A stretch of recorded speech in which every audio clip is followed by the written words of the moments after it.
One के भीतर राक्षस भी रहते हैं और वन के भीतर ऋषि मनुष्य भी रहते हैं। राक्षसों का काम है अत्याचार फैलाना, पापाचार फैलाना, सज्जनों को दुखी करना, परेशान करना। लेकिन ऋषि मुनियों का क्या काम है? ऋषि मुनियों का काम है सज्जनों की, भक्त जनों की रक्षा करना, ईश्वर का ध्यान करना, ईश्वर की बंदगी करना, उसका नाम जपना, शांति को फैलाना। ये ऋषि मुनियों का कार्य है। इसी तरह से भक्तजनों, हमारे इस घट के भीतर, हमारे इस मन के भीतर राक्षस भी रहते हैं और वो दैवी शक्तियां भी रहती हैं। दोनों हमारे इस घट के भीतर विद्यमान है। जिसको हम ज्यादा खुराक देते जाएंगे वो बलशाली बनता जाएगा, जिसको कम खुराक देंगे वो कमजोर होता चला जाएगा। मन को ज्यादा खुराक देंगे तो बलशाली कौन होगा? मन होगा।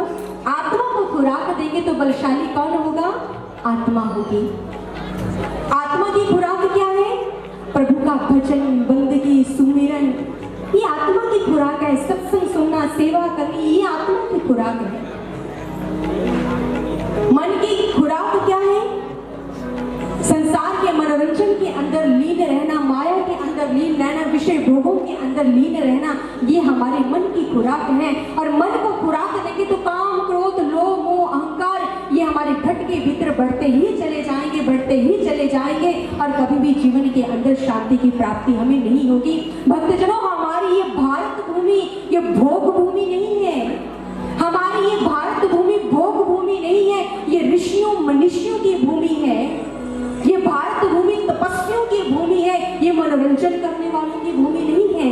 इसलिए हमें ऋषियों मनुष्यों से सीखना होगा। हमें भी उनके आचरण को जीवन के अंदर धारण करना ही होगा, तभी हमारे जीवन के अंदर शांति आएगी।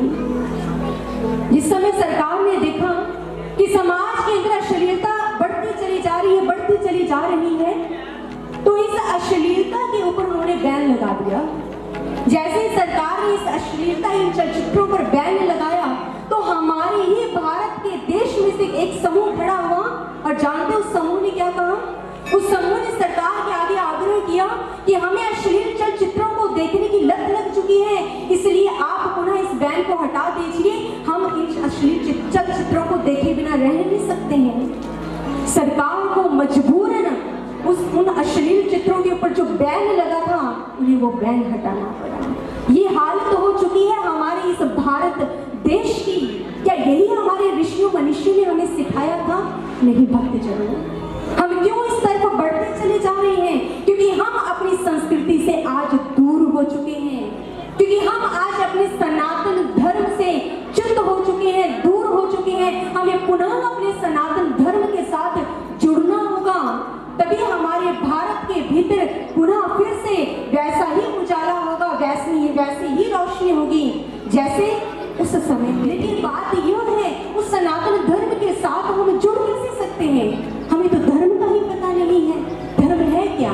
स्वामी विवेकानंद जी से किसी ने प्रश्न किया कि धर्म किसे कहते हैं? तो स्वामी विवेकानंद जी ने कहा, realization is the of God, religion is the realization of the God. परमात्मा को देखना, उसका साक्षात्कार करना ही वास्तव में धर्म है। जब हम अपने घट के भीतर भक्तजनों उस परमात्मा का दर्शन करेंगे, उसका साक्षात्कार करेंगे, तब हमारी आत्मा के साथ मिलन होगा। और जब आत्मा के साथ मिलन होगा तो धर्म घट के भीतर प्रकट होगा। पता चल जाएगा कौन सा सही मार्ग है, कौन सा गलत मार्ग है। इसलिए आवश्यकता है उस आत्म तत्व के साथ जुड़ने की। और जब आप आत्म तत्व के साथ जुड़ जाएंगे तो अपने आप समाज के प्रति एक भाव पैदा होगा, समाज की सेवा करने के प्रति एक लगन पैदा होगी, समाज का सहयोग करने के प्रति एक हमारे भीतर एक जज्बा पैदा होगा, एक जरूर पैदा होगा। महर्षि अरविंद जी, जिस समय उन्हें पता चला कि हिटलर के ऊपर असुरी शक्ति ने अटैक कर दिया है, उसने मन के भीतर सोचा है कि विश्व के ऊपर विजय प्राप्त करनी है और अब वो इंग्लैंड के ऊपर युद्ध करने वाला है। तो उस समय ये जानते हुए कि अब वहां पर अशांति फैलेगी, लोग दुखी होंगे, परेशान होंगे, वो ध्यान में जुट गए, आत्मा के साथ जुड़ गए। और जैसे जैसे ध्यान की प्रगाढ़ता को प्राप्त करते चले गए, वैसे वैसे वहां पर इंग्लैंड के अंदर हिटलर हारता चला गया और इंग्लैंड जीत गया। एक जो भक्त हुआ करता है, भक्तजनों के अपने बारे में ही नहीं सोचता है, वो संपूर्ण समाज के बारे में सोचता है, संपूर्ण विश्व के बारे में सोचता है। और तभी वास्तव में भीतर की भी समाज की कुरीतियां जब वो समाप्त हो पाती, खत्म हो पाती है। सर श्री आशुतोष महाराज जी, एक बार उनके पास एक सज्जन आया।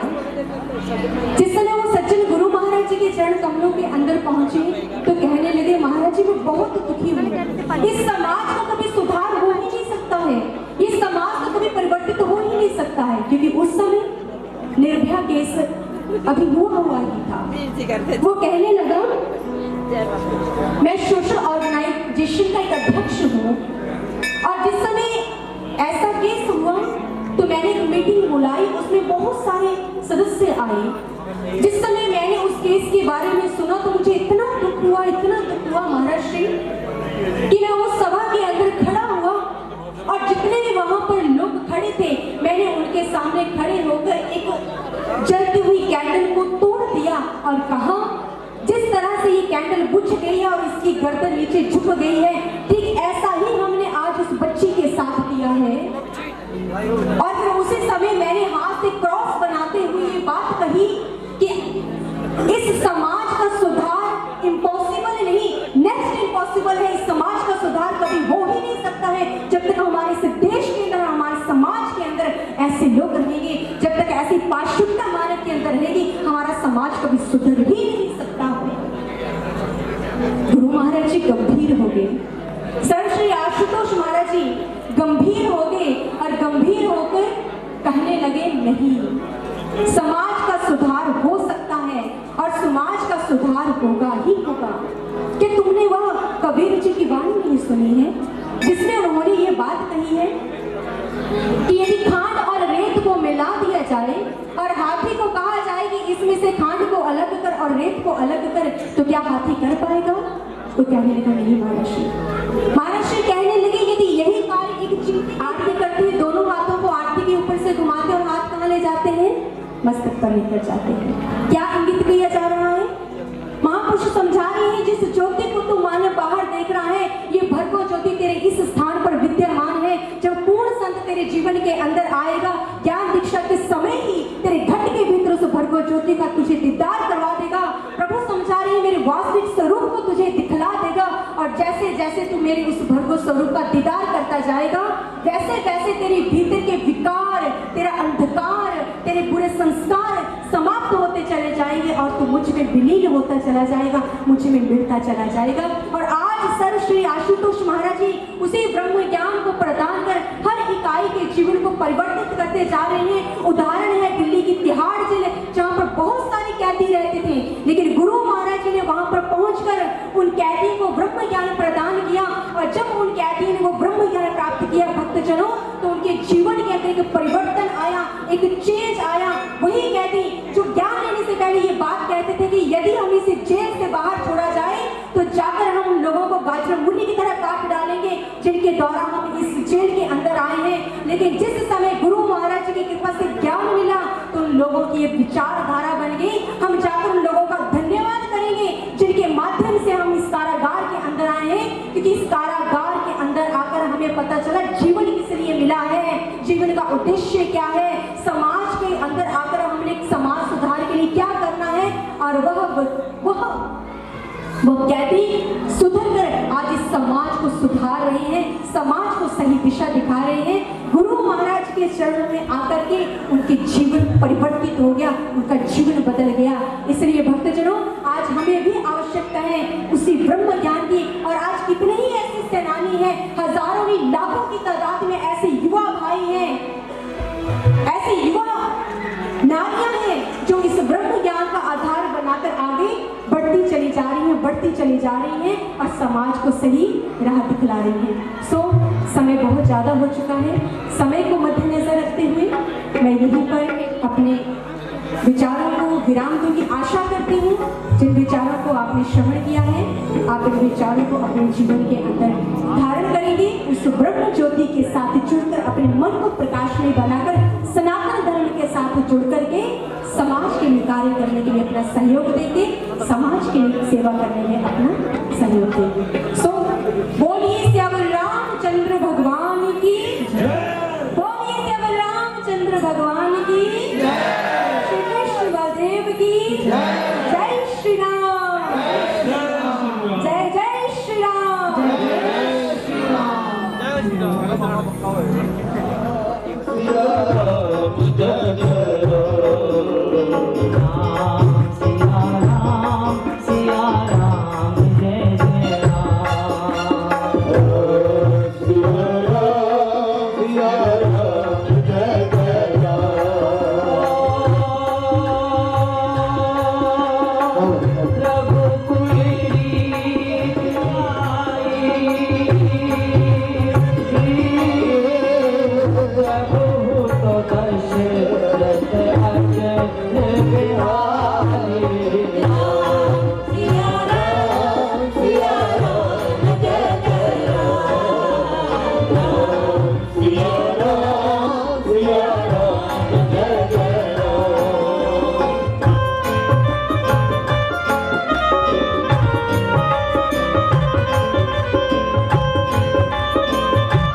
राम जय